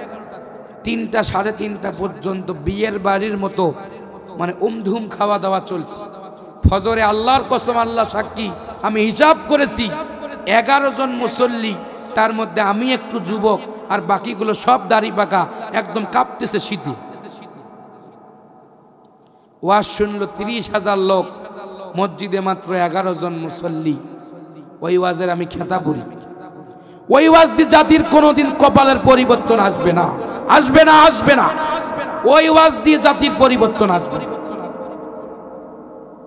ফরজ নামাজ যাদের থাকে না, এই ওয়াজ শোনা, বিয়ের আগে বাচ্চার বাবা দাবি করে একই কথা। মসজিদগুলো কাঁদে, মসজিদে মুসল্লি পাওয়া যায় না। সর্বোচ্চ মাগরিবের জামাতে কেন্দ্রীয় মসজিদ হলে 3 কাতার লোক, আর ফজরে 1 কাতার কখনো ফিল আপ হয় না। হুজুর ঠিক আছে না? 4-5 জন 6 জন। দেখেন, আমি মিথ্যা কথা কইতেছি না, আমার হুজুরেই প্রমাণ। হ্যাঁ, আর মুয়াজ্জিন নিয়োগ দেয়। এদেশের মানুষ এত চালাক, অন্য জায়গায় খরচ করে, মসজিদের ইমাম মুয়াজ্জিনের কাছে গেলে হাত ছোট হয়। ইমাম সাহেব বেতন দিবে 20,000। 1 লোক কি করছে জানেন? এটা গল্প বলবো। এক মুয়াজ্জিন সাহেব পানের দোকান আর সিগারেট বিক্রি করে, আল্লাহু আকবার আজান দিয়ে যা বিক্রি করে। তো আরেক লোক গিয়া বলছে, হুজুর আপনি মুয়াজ্জিন মানুষ, আজান দেন, নামাজ পড়েন না কে? বলে আজান দেই এটাই বেশি, আর নামাজ পড়বো 300 টাকা বেতন, তাও আবার 6 মাস বাকি। এই হলো আমাদের অবস্থা। ইমাম মুয়াজ্জিনের কাছে গেলে আমাদের হাত ছোট হয়, ডিসলাইনের বিল বাকি থাকে না। কপাল পুরা মুসলমান। প্রিয় ভাইরা, আমি আপনাদের কল্যাণকামী, আমার কথায় রাগ করবেন না। আমি যা বলছি তাই দেখেন। দুনিয়া মোহ, আপনি এখনই মরেন, এখনই আপনি মরেন, আপনার সব আয়োজন ব্যর্থ, আপনার 4 পয়সা দিয়েও কেউ কিনবে না। টিক টিক যতক্ষণ আপনার ঘড়ি টিক টিক করবে আপনার দাম আছে, নিঃশ্বাস আপ ডাউন করবে আপনার দাম আছে। একবার ঘড়ির কাঁটা বন্ধ, আপনাকে 4 পয়সা দিয়ে কেউ কিনবে না। প্রিয় ভাইরা, আসুন, শুধু ওয়াজ শুনলে হবে না, ওয়াজের পাশাপাশি আল্লাহর ইবাদতগুলো, ফরজ নামাজ আল্লাহর ইবাদত। মান সাল্লা আলাইয়া মুতাআম্মিদান ফাকাত কাফারা, যে ইচ্ছা করে নামাজ ছেড়ে দেয় সে কাফেরদের অন্তর্ভুক্ত হয়ে যায়। কাফের আর মুমিনের পার্থক্য নামাজ। আল্লামা ইকবাল বলেন, এক হি সাব মে खड़े हो गए महमूद आयास, न कोई बंदे रहा है न कोई बंदे नवाज। নামাজের মাধ্যমে, নামাজের কারণে চাকর আর মনিবের সম্পর্ক, মনিবের থেকে চাকরের সম্পর্ক আল্লাহর সাথে বেশি হয়ে যায়। আপনি যখন নামাজে ফজরে তেলাওয়াত শুনবেন ইমামের, ফজরের নামাজের পরে একটু রাস্তা হাঁটবেন, তাসবিহ তাহলিল করবেন, সারা দিনে যে প্রশান্তি পাবেন, নামাজ কাজা করে সারা দিনটা আপনার এমন বোরিং বোরিং ফিল হবে, কোনো কাজ করে আপনি মজা পাবেন না। চেহারায় নূর থাকে না যুবকদের, ফেয়ার লাভলি মাখেন, আরো কত রকমের পন্ডস ক্রিম দেন, হে দেন হু দেন, চেহারায় নূর চমকায় না। আমার বাবাজি বুড়া আইছে, কিন্তু চেহারার মধ্যে নূর আছে না নাই? কথা কন না। কারণ কি? সব থেকে পৃথিবীর বড় দামি ফেস ওয়াশের নাম 5 বেলায় 5 ওয়াক্ত নামাজের আগে উযু। হুজুরদের চেহারা এমনি ভালো হয় না। মনে করে হুজুর আপনি এত সুন্দর কে? আমরা কোনো ক্রিম ব্যবহার করি না, আমাদের ক্রিম নামাজের উযু। সকালবেলা টেপের পানি দিয়ে যখন মুখে দেই মনে হয় যে মুখ দিয়ে ছিঁড়ে যায়, কিন্তু কিছুক্ষণ পরে চেহারায় নূর চমকান। নূর দেওয়ার মালিক কে? আল্লাহ। জীবনে ঢিলে কুলুক ব্যবহার করেন কিনা আল্লাহই জানে। ওয়াজ খালি শুনলে মানুষ সুবহানাল্লাহ আলহামদুলিল্লাহ, ফাজাইলা মাসাল নাই, মাসাইল নাই, জরুরি মাসালা মাসাইল জানে না। আমি আপনাদেরকে আজকে সজাগ করে দিয়ে যাই প্রিয় বাবাজিরা, ঢিলা এক জিনিস, কুলুক আর এক জিনিস। উলামায়ে কেরামের কাছ থেকে বিষয়গুলো জানবেন। আমি যেই কথা বলছিলাম, বাদশাহ সম্রাট শাহজাহান তিনি একদিন নামাজের জন্য মসজিদে ঢুকছেন। তো নামাজ পড়তেছেন, এক লোক দরজার ভিতর দিয়ে দেখতেছেন সম্রাট শাহজাহান, এত বড় মানের একজন লোক, তিনি কান্না করতেছেন। তখন ডাক দিয়া বের হওয়ার পরে ভয় পেলেন, ডাক দিয়ে সম্রাট শাহজাহান বলল, এদিকে আসেন, কি বলতে চান? বলে আপনার কাছে সহযোগিতার জন্য এসেছিলাম, কিন্তু এসে দেখলাম আপনি জানি ফকিরের মতো কার কাছে হাত তুলে কাঁদছেন, আর আমার মন আপনার কাছে চায় না। বুঝলাম আপনার থেকেও বড় বাদশা আছেন, তার কাছে আমি চাই। জোরে বলেন আল্লাহু আকবার। চাইতে যদি হয় যুবক ভাইরা, চাকরি হয় না আল্লাহর কাছে চাবেন, বিয়ে হয় না আল্লাহর কাছে চাবেন। মায়েরা বোনেরা সমস্যা আছেন, কাউকে বলা লাগবে না, গভীর রাতে সে আল্লাহকে ডেকে ডেকে কেঁদে কেঁদে বলেন, দেখবেন 7 দিনের মাথায় রেজাল্ট। আল্লাহ আপনাকে বিপদ থেকে উদ্ধার করবেন, রোগ থেকে মুক্তি দিবেন, আপদ বিপদ থেকে আল্লাহ আপনাকে শেফা দান করবেন। এ বিশ্বাস কি আপনাদের মনে আছে? আগামীকাল থেকে আর নামাজ কাজা করবেন না, পারবেন তো ইনশাআল্লাহ? হাত তুলেন তো দেখি, আর নামাজ কাজা করব না। আল্লাহ আমার এই বাবাজিদেরকে আপনি কবুল করেন করে আমিন। প্রিয় ভাইয়ারা, তাহলে এই কোরআন জীবন্ত কোরআন, এই কোরআন জীবন্ত কোরআন। এই জীবন্ত কোরআনের সাথে আপনারা থাকতে রাজি আছেন? প্রিয় ভাইরা, বলছিলাম কোরআন জীবিত। এই কোরআন মানলে দুইটা টাটকা লাভ। কয়টা লাভ মনে আছে পয়েন্টটা? শুরুতেই বলছিলাম কোরআন মানলে কয়টা লাভ। সম্মানিত ভাইয়ারা, আল্লাহ রাব্বুল আলামিন সুন্দর করে কোরআনে কারিমে জানাই দিয়েছেন, বান্দারে কোরআনে কারিম যদি তোমরা শোনো, নগদ দুইটা তোমাদের লাভ হবে। এক নাম্বার লাভ হলো কোরআনে কারিমের মধ্যে আল্লাহ রাব্বুল আলামিন সুন্দর করে জানাই দেন, ওয়ালাউ আন্না আহলাল কুরা আমানু ওয়াত্তাকাউ লাফাতাহনা আলাইহিম বারাকাতিম মিনাস সামাই ওয়াল আরদ। জোরে কোন আল্লাহু আকবার। আল্লাহ রাব্বুল আলামিন বলছেন, কোরআনে কারিম যদি তোমরা শোনো, আমি আল্লাহ তোমাদের দুইটা লাভ দিব। এক নম্বরের লাভ হলো বান্দারে আসমানের দরজা খুলে দিব, জমিনের বরকতের দরজা খুলে দিব।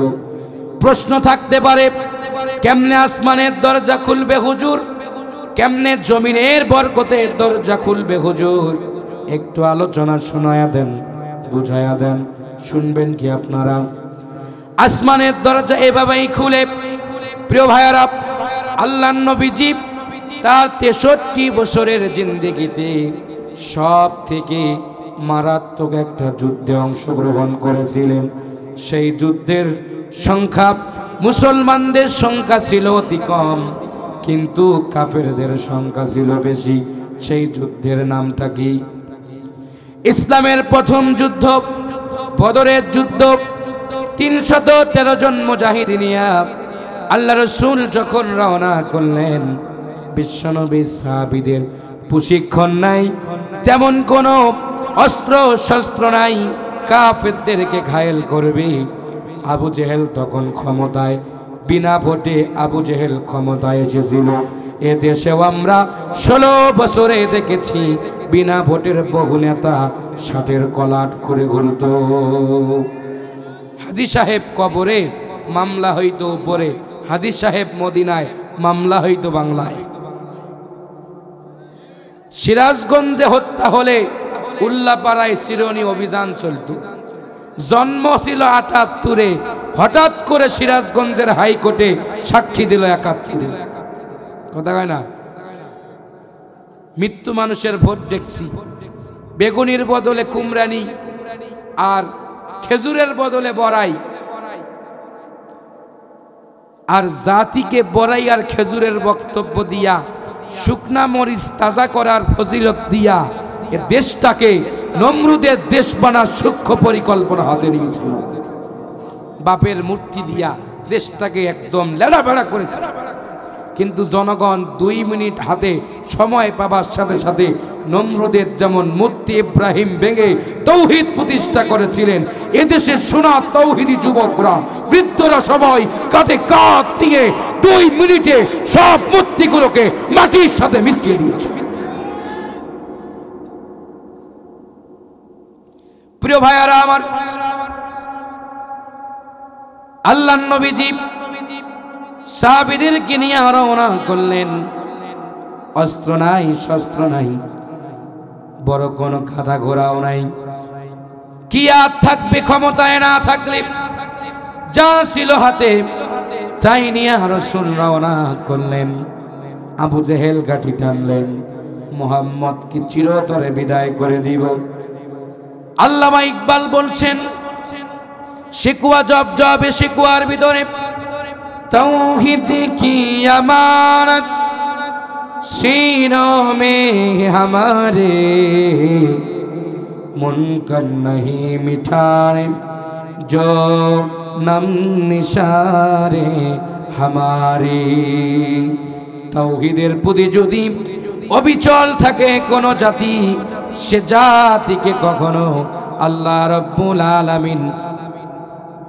রাব্বুল আলামিন সে জাতিকে কাফেরদের হাতে নাস্তানাবুদ করেন না। আল্লাহ সেই জাতিকে বিজয় দেন, কাফেরদেরকে পরাজয় করেন। কথা কোন ঠিক কিনা? প্রিয় ভাইয়েরা আমার, আল্লাহর নবীজি রওনা করলেন। আবু জেহেল তার ঘাঁটিতে লোকজন নিয়া অস্ত্র চালাবেন, মুহাম্মদকে চিরতরে বিদায় করবেন। আল্লাহর নবীজি এইবার যুদ্ধে যাবেন, তিনটা সমস্যার সম্মুখীন হয়ে গেল। আমার কথা না, রিয়াদুস সালিহিনে এসেছে, তাফসিরে মারিফুল কোরআনে এসেছে বদরের কাহিনীটা। খুব মনোযোগ দেন। আল্লাহর নবীজি এইবার যুদ্ধে অংশগ্রহণ করবেন, তিনটা সমস্যায় যখন পড়ে গেলেন, বলেন তো মুমিনকে সাহায্য করা আল্লাহর জন্য ওয়াজিব হয়ে যায় কি যায় না? মাতা নাসরুল্লাহি আলা ইন্না নাসরাল্লাহি কারীম। আল্লাহ বলছেন মুমিনদেরকে সাহায্য করা আমি আল্লাহর জন্য ওয়াজিব হয়ে যায়, আর মুমিনকে আমি আল্লাহই সাহায্য করি। প্রিয় ভাইয়েরা, তিনটা সমস্যা। এক নম্বরের সমস্যা, তারা যুদ্ধ করবে, যে জায়গায় দাঁড়িয়ে যুদ্ধ করবে সে জায়গাটা ছিল বালুর জায়গা। বলেন তো বালুতে হাঁটতে গেলে পা আগায় না পিছনে যায়? পিছনের দিকে যায়, যুদ্ধ করা অনিশ্চিত হয়ে যাবে। এজন্যই আল্লাহ রাব্বুল আলামিন তার নবীজি এইবার সিজদায় পড়ে দোয়া করলেন। সাহাবীরা অভিযোগ দিল, ইয়া রাসূলুল্লাহ, একে তো বালুকাময় জায়গা, দুই নাম্বার সমস্যা হলো আমরা রাতের বেলায় তাঁবুত এনে ঘুমাইছিলাম।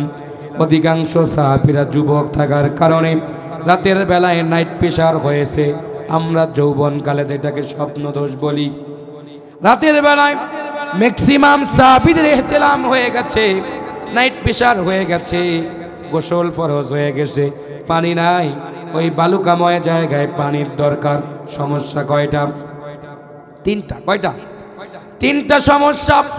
এই তিন সমস্যাকে সমাধানের জন্য আল্লাহর নবী দোয়া করলেন, আয় আল্লাহ তাআলা, আমার এই সাহাবীরা সমস্যায় পড়ে গেছে।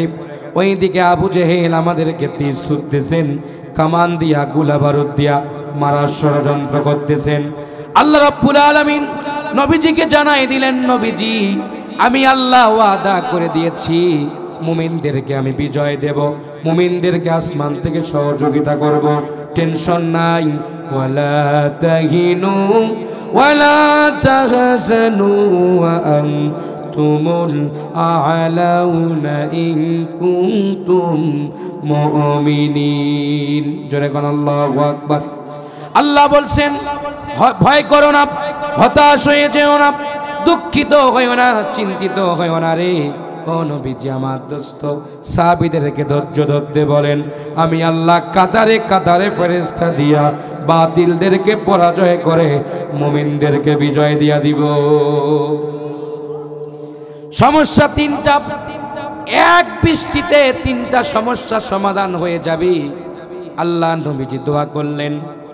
রাতের বেলায় মুষলধারে বৃষ্টি নাজিল হলো।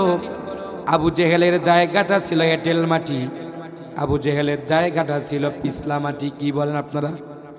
এঁটেল মাটি, লাল মাটি, এক এক জায়গার গালি আর এক জায়গার বলি। প্রিয় ভাইয়েরা, আমাদের রংপুরে বলে পিচ্ছিল মাটি।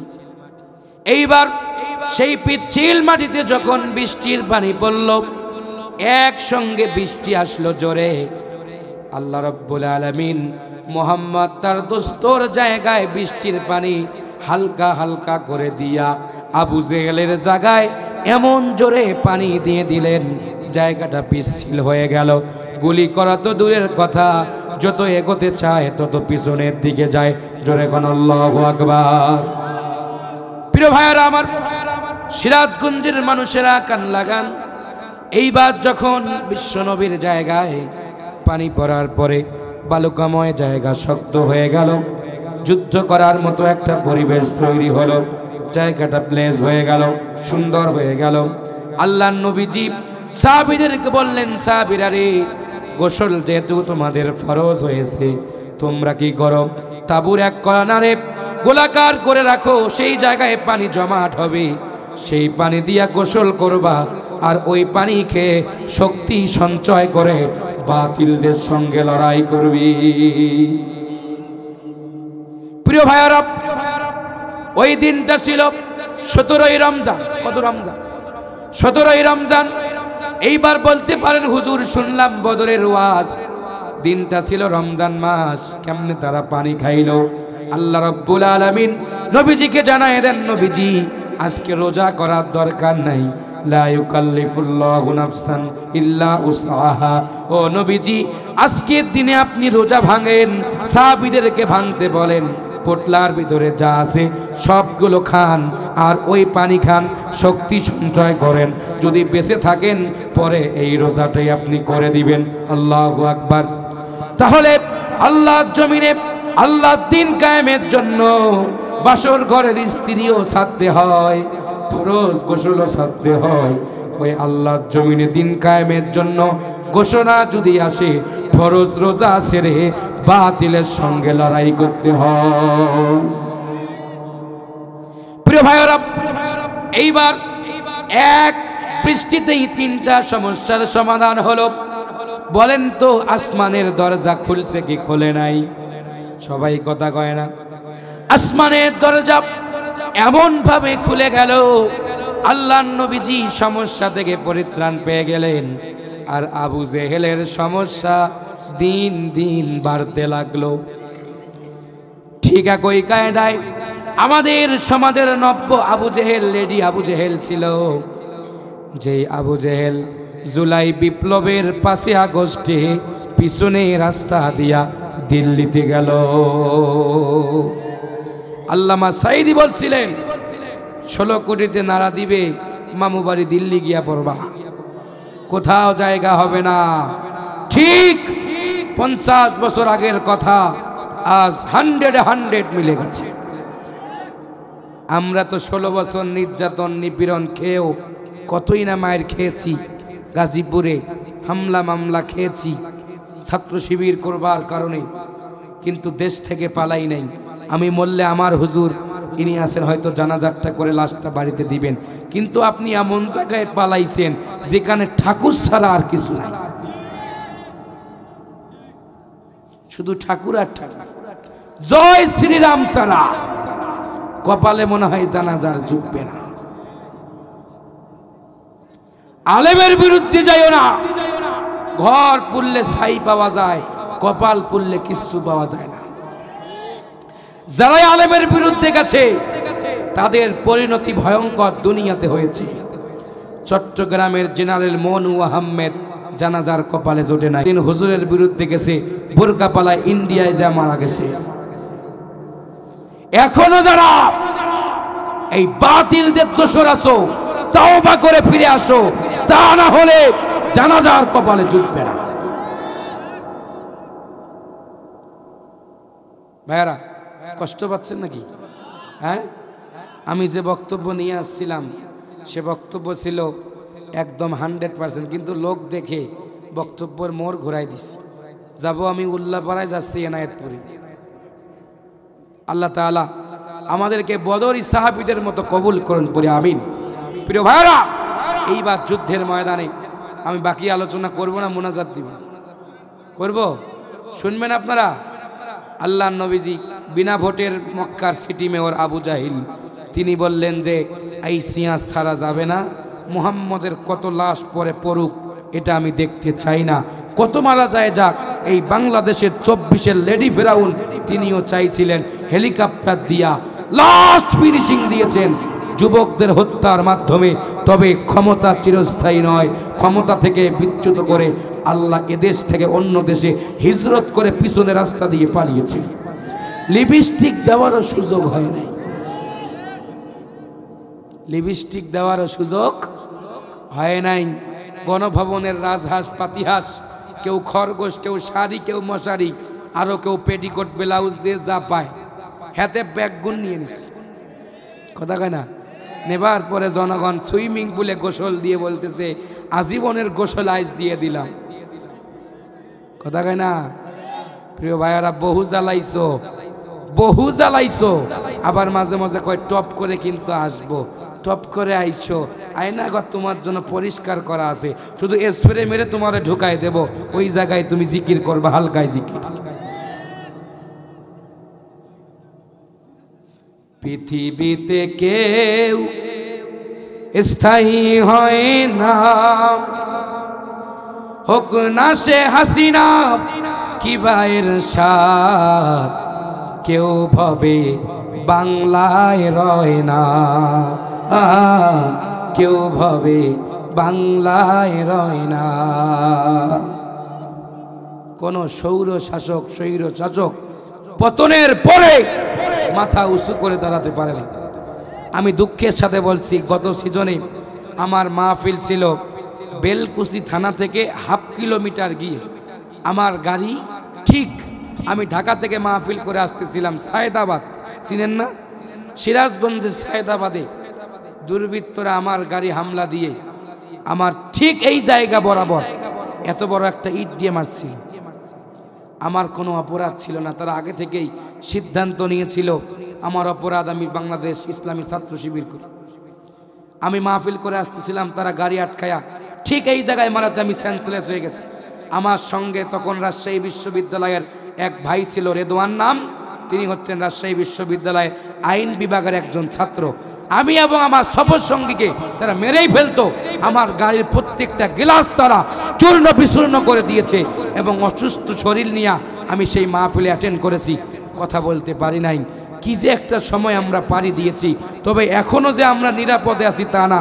এক সময় আনসার বাহিনী হয়, একবার আপনার রিক্সা বাহিনী, আর একবার ইসকন সাজে। এদের রূপ বহু, তবে তোমাদের একটা রূপ বাস্তবায়ন হতে দেওয়া হবে না। প্রয়োজনে আবার রক্ত দিব, আবার রাজপথ রক্তে রঞ্জিত হবে, তবে কোন স্বৈর শাসক মাথা উঁচু করে দাঁড়াতে দিব না, দিব না, দিব না। প্রিয় ভাইরা, আল্লাহ তাআলা আমাদেরকে জালিমের হাত থেকে হেফাজত করুন। এইবার বদরের প্রান্তরে যুদ্ধ শুরু হলো। আল্লাহর নবীর একজন সাহাবী ছেলে, সাহাবী মাজার মুহাফিজ আফরাজ ছেলে ডাক দিয়া বলেন, ইয়া রাসূলুল্লাহ, আপনাকে নাকি এত কষ্ট দেয় আবু জেহেল? আজকে থাক, এই পর্যন্ত থাক, কোনো একদিন আসলে শোনাবেন না? শুনবেন? শেষ করব।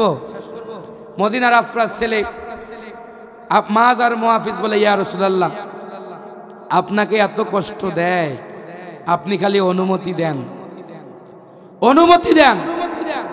এই আবু জেহেলের পিঠির চামড়া 2 দিনের মধ্যে তুলে রোদ্রে শুকায়া দোতারা বানায়া এই মদিনায় মানুষকে দপ বাজিয়ে দাওয়াত দেবে চামড়া দিয়ে। আল্লাহর নবী বললেন যে, আরে তোমরা ছোট মানুষ কেমনে যাবা? ওর চেহারা এমন হয়েছে, মানে অবৈধ খাইতে খাইতে গর্দানের গোশত বেড়ে গেছে। সব থেকে বড় ঘোড়ায় চড়ে থাকে যিনি, আবু জেহেল তিনি। তুমি তাকে কি ধরতে পারবা? ছোট মানুষ, হাইট কম। আল্লাহর নবী সাহাবী মাজার মুহাফিজ বললেন যে, ইয়া রাসূলুল্লাহ, আপনি খালি অনুমতি দেন। আল্লাহু আকবার। ভাইরা আমার, আল্লাহর নবীজি বললেন, ছোট্ট মানুষ তোমরা কেমনে যুদ্ধের ময়দানে যাবে? তোমরা লড়াই কেমনে করবে? বললেন, ইয়া রাসূলুল্লাহ, ওগো নবীজি অনুমতি দিয়ে দেন, কোনো সমস্যা নাই, আমি চলে যাব, যুদ্ধের ময়দানে গিয়া আবু জেহেলের ঠ্যাং ভেঙে দিব। আল্লাহু আকবার। কিন্তু বললেন কেমনে? 2 জন ভাই তোমরা, ছোট্ট ছোট্ট মানুষ, কোনোভাবেই সম্ভব না রে। বললেন, ইয়া রাসূলুল্লাহ, কি পরীক্ষা নিবেন নেন, তারপর রেজাল্ট দেন। এই 2 ভাইকে বললেন, 2 ভাই মারামারি লাগো, এই লড়াইয়ে জিতবে যারা, আবু জেহেলের সঙ্গে লড়াই করবে তারা। 2 ভাই লড়াই লাগলেন। বড় ভাই ছোট ভাইরে পিছনে ফেলায়া এইবার রাসূলের শাহাদাত আঙ্গুল উঁচু করে বলেন, ইয়া রাসূলুল্লাহ, আমি বিজয় হয়ে গেছি, অনুমতি দেন, আর দেরি করব না। ছোট ভাই কান্দা মুখে নিয়ে বললেন, ও ভাই রে, তোমার সঙ্গে কতদিন, কত রাত, কত সময় পাড়ি দিয়েছি, তুমি জিহাদ করে শহীদ হবা, আমি ঘরে থাকবো, এটা হতে পারে না। তুমি আমার শক্তি কমায়া দাও, আমি তোমার বুকের উপর উঠে তোমাকেও আমি বলতে চাই। সাহাবী দেখতেছেন আর হাসতেছেন। আল্লাহর নবীজিকে বললেন, ইয়া রাসূলুল্লাহ, হে ওগো নবীজি, আমিও শক্তিতে কম না, আমারও অনুমতি দেন। বিশ্ব নবী বললেন, তোমাদের অন্তরে মানুষ তোমরা ছোট হতে পারো, কিন্তু তোমাদের ঈমান ছোট নয়। ঠিক আছে, অনুমতি দিয়ে দিলাম। দুই ভাই চুপ করে ইমিগ্রেশন পাড়ি দিয়া সুন্দর করে ঢুকে পড়লেন। ঢুকে পড়ার পরে আবু জেহেল একটা ঘোড়ার পিঠের মধ্যে বসে আছেন। দুই ভাই দুই দিকে, ডান পা আর এক ভাই বাম পা ধরে আল্লাহু আকবার বলে টান মারলেন। আবু জেহেল পড়ে গিয়া তার ঠ্যাং দুটা ভেঙে গেল। আবু জেহেল ডাক দিয়া বললেন, সৈন্যরা, আমার ঠ্যাং ভেঙে দিয়েছেন এই দুই মুহাম্মাদের উত্তরসূরি, এদেরকে ধরো, পাকড়াও করো, হাত কেটে দাও, পা কেটে দাও, এদেরকে ক্ষত বিক্ষত করে দাও। ঠিক ওই একই কায়দায় হাত কেটে দিলেন, পা কেটে দিলেন। শেষ অবধি কালিমার পতাকাটা মুখের মধ্যে নিয়া জিকির করলেন আর কালিমা পড়লেন। আর ডাক দিয়া বললেন, আমার হাত কেটে দিয়েছ, আমার পা কেটে দিয়েছ, আমার আপত্তি নাই রে, কিন্তু আমি জান্নাতের সুঘ্রাণ আমার নাকে আমি পাচ্ছি। আমরা জান্নাতে যেতে চাই, আমরা তোমাদের সঙ্গে মাথা নত করতে চাই না।